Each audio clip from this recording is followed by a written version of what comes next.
Hi friends, नमस्कार। मैं हूं डॉक्टर अखिलेश कुमार।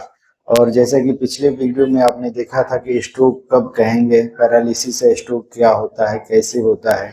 आज हम बताएंगे कि अचानक अगर किसी मरीज को स्ट्रोक आ जाता है तो ऐसे कौन कौन से उपाय हम अपनाएं कि उसकी जान बचने के चांसेस काफी बढ़ जाएं या रिकवरी जल्दी हो। क्या क्या उसको खिला सकते हैं, कैसे रखना रहता है, कैसे सेवा करनी रहती है और कितनी जल्दी क्या क्या इलाज कराना बेहतर रहता है।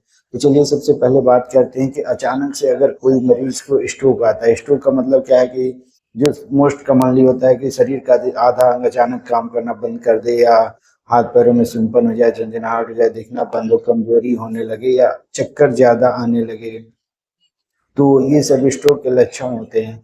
अब अगर अचानक से मरीज कोई बेहोश होकर गिर जाए और उसको एक हाथ और एक पैर जो है हिला ना पाए, बाकी हिलाए, तो उसको जो है ऐसी कंडीशन अगर होती है तो उसको क्या करना रहता है कि तुरंत आपको जो है करवट करा करके रखना रहता है। करवट कराने से ये फायदा होता है, सीधा रखेंगे तो जो भी मुंह में लार बनता है वो मरीज अगर बेहोशी की हालत में तो फेफड़े में चला जाता है, या अगर उल्टी उल्टी होती है तो फेफड़े में चला जाता है।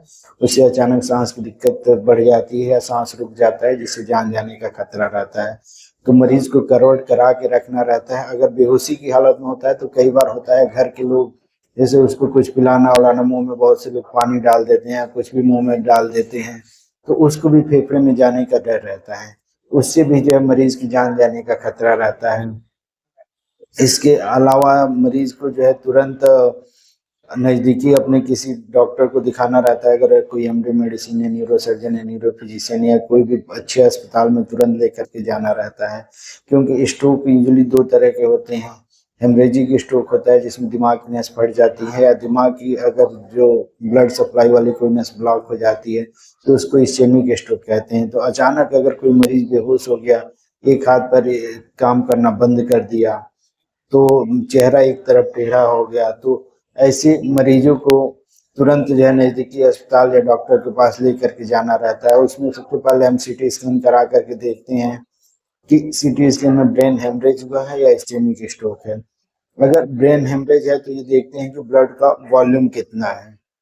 अगर ब्लड का वॉल्यूम ज़्यादा होता है या फिर वो दिमाग को कहीं ना कहीं कंप्रेस कर रहा होता है, तो ऐसे मरीजों में हम मतलब पहले डिसाइड करते हैं कि ऑपरेशन करना है कि नहीं और कब करना है। क्योंकि ऑपरेशन से भी बहुत ज़्यादा फायदा होता नहीं है। अगर ब्रेन को कंप्रेस कर रहा, बहुत ज़्यादा ब्लीडिंग है तो फायदा होता है, नहीं तो बहुत ज़्यादा फायदा नहीं होता है। दूसरा, अगर इस्चेमिक स्ट्रोक है तो फिर उसमें अगर 4-5 घंटे के अंदर आप डॉक्टर के पास पहुंच गए हैं, क्योंकि समय की इसमें बहुत कीमत होती है। अगर 4-5 घंटे के अंदर पहुंच गए हैं तो जो दिमाग की नस जो ब्लॉक है उसको दवाएं आती हैं जो ब्लॉकेज को खत्म कर देती हैं, तो वो दवाएं दे देते हैं। उससे क्या होता है, ब्लॉकेज खुल जाता है। तो ब्रेन को जितना डैमेज हो गया उतना तो हो गया, पर उससे ज्यादा डैमेज नहीं होता है। जो सूजन होता है वो सब चीजें कम होती है एक बार जब ब्लड फ्लो शुरू हो जाता है। तो अगर इस्चेमिक स्ट्रोक है तो तुरंत जो है ब्लड को गलाने वाले इंजेक्शन आते हैं वो दे दिया जाता है, तो उससे इस्चेमिक स्ट्रोक में रिकवरी के चांसेस बहुत बढ़ जाते हैं। तो ये चीजें हैं कि अगर जितना जल्दी आप हॉस्पिटल जाएंगे उतना जल्दी इलाज शुरू होगा। डॉक्टर पहले एसेस करेगा और फिर उसकी जल्दी इलाज होगा। अगर हेमरेजिक स्ट्रोक में क्या है कि बीपी अचानक बहुत ज्यादा बढ़ने से जनरली होता है, तो उसमें बीपी कंट्रोल कर लिया जाता है, तो भी जो है मरीज को ठीक होने के चांसेस जो है जल्दी होते हैं कि जल्दी रिकवर कर जाए, या मरीज के मरने के चांसेस कम हो जाते हैं। तो ये तो हो गया कि उस समय तुरंत आपको क्या करना रहता है। अब अगर स्ट्रोक हो गया तो ये जनरली जल्दी ठीक नहीं होता है। मरीज को लंबे समय तक केयर की जरूरत होती है। मरीज को तो बहुत परेशानियां होती हैं, घर वालों को भी परेशानी होती है केयर करने में। तो अब होता क्या है कि आप एक बार हॉस्पिटल में एडमिट हुए, अगर ब्रेन हेमरेज है तो उसका ट्रीटमेंट चला, बीपी हमने कंट्रोल कर लिया। अगर इस्चेमिक है तो इंजेक्शन दे करके और उसको जो है ब्लॉकेज खोल दिया। अगर आप लेट से जाते हैं तब ब्लॉकेज खोलने वाला इंजेक्शन देने का कोई फायदा नहीं होता, क्योंकि ब्रेन को एक बार अगर डैमेज इतना हो गया उसको फिर जो है दोबारा हम रिकवर जल्दी नहीं कर सकते हैं। वो धीरे धीरे नेचुरली हील होता है और मरीज धीरे धीरे 1-2 साल लग जाते हैं, धीरे धीरे सही होते हैं। तो ऐसे मरीजों में अब क्या करना रहता है, एक बार आप हॉस्पिटल में एडमिट हुए, दवा चला, इमरजेंसी मैनेजमेंट हुआ, मरीज आपका ठीक हो गया, तो अब मेन होता है कि अधिकांश मरीज ये भी होता है कि घर पे जाते हैं तो घर पे पड़े पड़े ज्यादा कॉम्प्लिकेशंस की वजह से एक्सपायर कर जाते हैं। तो अगर आज आप इस वीडियो को सही से देख लेंगे, सीखेंगे, तो उनको बेहतर तरीके से आप केयर कर पाएंगे, मरीज जल्दी ठीक हो जाएंगे, तो आपको भी परेशानी कम होगी, मरीज को भी परेशानी कम होगी। तो सबसे पहली बात आती है कि अगर मरीज बेहोश है तो उसको, जैसा हमने पहले बताया कि मुंह से कुछ भी देना नहीं रहता है। आप अस्पताल में जाएंगे तो वहां पे जो है नाक में एक नली डाली जाती है जिसके थ्रू लिक्विड, मतलब कि पानी वाला जो है भोजन दिया जाता है। तो उसमें आप क्या क्या दे सकते हैं, जैसे दूध दे सकते हैं। दूध में क्या दे सकते हैं, दूध में आप चीनी मिला करके दे सकते हैं, और दाल का पानी आता है, या दाल को बहुत महीन पीस करके उसको छान करके दे सकते हैं, उसमें घी मिला करके दे सकते हैं। जो अंडा है, अंडा का सफेद वाला पोर्शन आप निकाल करके और उसको नाक के नली से दे सकते हैं। इसके अलावा जितनी भी सब्जियां आती हैं तो सब्जियों को महीन पीस करके आप उनका सूप बना सकते हैं, क्योंकि लकवा के मरीज हैं तो वो भी, उनको भी एक बैलेंस डाइट चाहिए जल्दी रिकवर होने के लिए। उनको सारे कार्बोहाइड्रेट्स भी चाहिए, प्रोटीन्स भी चाहिए, मिनरल्स भी चाहिए, विटामिन भी चाहिए। तो ये सब चीजों को आप एक बैलेंस डाइट दे करके ही सही रख सकते हैं। तो जो भी सीजनल वेजिटेबल्स हैं उनका सूप बना के दे सकते हैं। ड्राई फ्रूट्स, नट्स जो आते हैं उनको पीस करके और उनको दूध में मिला करके दे सकते हैं। इसके अलावा जो भी चावल है तो उसको जो है एकदम गीला खिचड़ी बना के उसको पीस करके उसको एक पानी में घोल बना करके दे सकते हैं। और मशरूम है तो मशरूम हो गया, या फिर जो है फिश हो गया तो फिश करी बना करके उसका ग्रेवी दे सकते हैं। इसमें जो भी आपको बनाना है, चिकन का बनाना है, फिश का बनाना है, या मशरूम बनाना है, तो इनमें आपको मसाला नहीं यूज करना है। फिश को बॉयल करके उसको महीन पीस करके उसको छान करके, या फिर चिकन को या फिर मशरूम को, तो उसको छान करके और नाक के नली से देना रहता है। इसके अलावा दाल से प्रोटीन्स है, तो दाल है, बीन्स है, राजमा है, तो इनमें फिर प्रोटीन ज्यादा होता है, तो ये प्रोटीन को पूरा करते हैं। और इसके अलावा आपको विटामिन जो हैं तो फ्रूट्स में है, तो फ्रूट्स को जैसे एप्पल है या जो भी सीजनल फ्रूट्स आ रहे हैं तो उनको आप महीन पीस करके छान करके दे सकते हैं। घर पे जूस वाली मशीन रखिए, और संतरा है और अनार है तो इनका जूस घर पे निकाल करके, क्योंकि बाहर मार्केट से लेंगे वो धोते हैं नहीं तो उनमें इन्फेक्शन होने के चांसेस रहते हैं, तो घर पे उनका जूस निकाल करके नाक के नली से दे सकते हैं।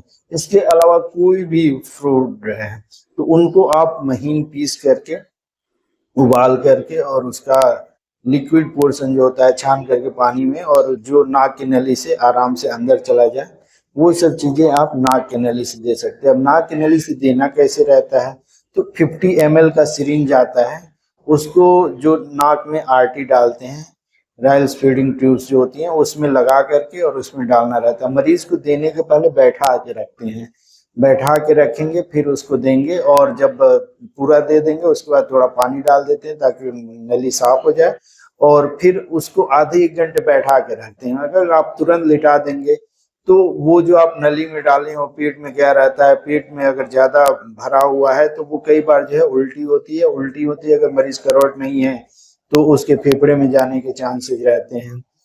और एक और ख्याल रखना रहता है कि मरीज को जो है लैट्रिन हो रहा है कि नहीं, तो अगर नहीं हो रहा है तो उसको ऐसी दवाएं देनी रहती है जिससे उसका पेट जो है साफ होता रहे।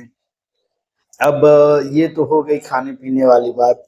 अब दूसरी बात होती है कि मरीज का जो अंग काम नहीं कर रहा है, एक हाथ एक पैर नहीं काम कर रहा है, तो इसमें क्या है कि शुरुआत में तो मरीज को उतना सोचने समझने की ताकत रहती नहीं है। अगर सोचने समझने की ताकत है तो मरीज को कहते हैं कि अपने हाथ के जो भी जोड़ हैं उनको, जैसे ये है तो यहाँ से मोड़ना है, यहाँ से मोड़ो, यहाँ से मोड़ो, फिर ये मोड़ना है, फिर ये मोड़ना है, फिर जैसे जैसे, इसमें बहुत ज्यादा दिमाग नहीं लगा, आप अपने हाथ को मूवमेंट कराइए, जैसे जैसे मूवमेंट हो रहा है, जैसे ये ऐसे मूवमेंट हो गया, ऐसे मूवमेंट हो गया, ऐसे मूवमेंट हो गया, इस तरह मूवमेंट हो गया, तो ऐसे जितनी भी ज्वाइंट है, ये ज्वाइंट हो गया, अंगुलियों का हो गया, ये ज्वाइंट हो गया, शोल्डर का हो गया, और पैरों में जितनी ज्वाइंट्स है उस पे मूवमेंट कराना है। तो मरीज को कहना है कि वो खुद से कोशिश करें मूवमेंट करने का और आपको सपोर्ट करना है। अगर मरीज बिल्कुल बेहोशी की हालत में शुरुआती में रहते हैं तो आपको खुद ही करना होता है, क्योंकि जिस हाथ का यूज नहीं हो रहा है वो हाथ में अगर आप मूवमेंट नहीं कराएंगे तो धीरे धीरे और कमजोर होता जाएगा,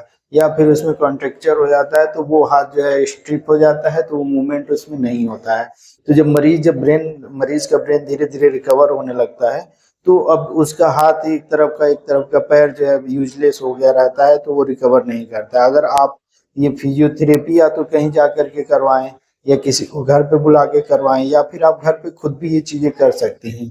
जैसे जैसे जिस चीज जो है जोड़ पे आपका जैसे मूवमेंट होता है उस तरह से आप मरीज को अपने जो है मूवमेंट कराते रहेंगे, दिन में 2-3 बार कभी भी कराते रहें, तो उससे उसके मसल्स और जॉइंट जो है एक्टिव रहेंगे और वो जल्दी रिकवर करेगा। तो ये 2 चीजें बहुत जरूरी हैं। तीसरी बात ये होती है कि मरीजों को पेशाब की नली डाली जाती है अगर सही से, तो पेशाब की नली को हर 10-12 दिन पे बदलवा देना चाहिए, और जब तक मरीज होश में नहीं आ जाए तब तक वो नली डली रहती है। कई बार पेशाब में इन्फेक्शन होने के चांसेस रहते हैं, तो ये ख्याल रखना होता है। फिर इसके अलावा क्या करना रहता है कि मरीज एक ही जगह बिस्तर पे पड़ा रहता है, तो ये तो बहुत कॉमन, हॉस्पिटल्स में ऐसे मरीज बहुत आते हैं कि मरीज एक ही तरफ बिस्तर पे पड़ा है, अब उसके जो है कमर में जहाँ जहाँ हड्डियों का ज्वाइंट है जो बेड के सरफेस के संपर्क में आते हैं तो वहां पे घाव बन जाते हैं, बेड सोर्स बन जाते हैं, प्रेशर अल्सर बन जाता है और वो घाव जो है धीरे धीरे बढ़ता रहता है। तो उसके लिए क्या करना रहता है, कुछ एयर मैट्रेस आती हैं, हवादार बिस्तर आती हैं, बिजली से चलती हैं, तो उसमें मरीज को उसके ऊपर लिटाते हैं तो ये प्रेशर सोर्स या बेड सोर्स बनने के चांसेस कम होते हैं। अगर वो नहीं भी है तो भी आपको मरीज को हर 1-2 घंटे में करवट बदलते रहना रहता है। अगर मरीज को बाएं करवट लिटाए हैं तो 1-2 घंटे बाएं करवट रहेगा, फिर 1-2 घंटे दाएं करवट रखिए, ऐसे करवट बदलते रहना है। जब मरीज थोड़ा थोड़ा होश में आ जाए तो मरीज को सीधा भी लिटा सकते हैं, 1-आध घंटे बाएं फिर सीधा फिर दाएं करवट, ऐसे करवट बदलते रहना है। उससे क्या होगा, घाव नहीं बनेगा, तो घाव नहीं बनेगा तो ये इसकी कॉम्प्लिकेशंस बच जाएंगी। और न्यूट्रिशन का ध्यान आपको रखना ही है। तो ये सब चीजें हैं जिसका अगर आप ध्यान रखेंगे तो आपका मरीज जल्दी रिकवर हो जाएगा, जल्दी ठीक होगा, मरीज भी खुश रहेगा, आप लोगों को भी बहुत समय तक बहुत एक्स्ट्रा केयर करने की जरूरत नहीं पड़ेगी। तो आशा है आपको ये वीडियो पसंद आया होगा। अगर पसंद आया तो लाइक करिए, सब्सक्राइब करिए और ज्यादा से ज्यादा लोगों को शेयर करिए, ताकि देखिए बहुत कॉमन चीज है, तो ज्यादा से ज्यादा लोग देखेंगे तो अगर उनके रिलेटिव में किसी को भी अगर ये परेशानी होगी तो कम से कम सही से उनका केयर तो कर पाएंगे। नमस्कार।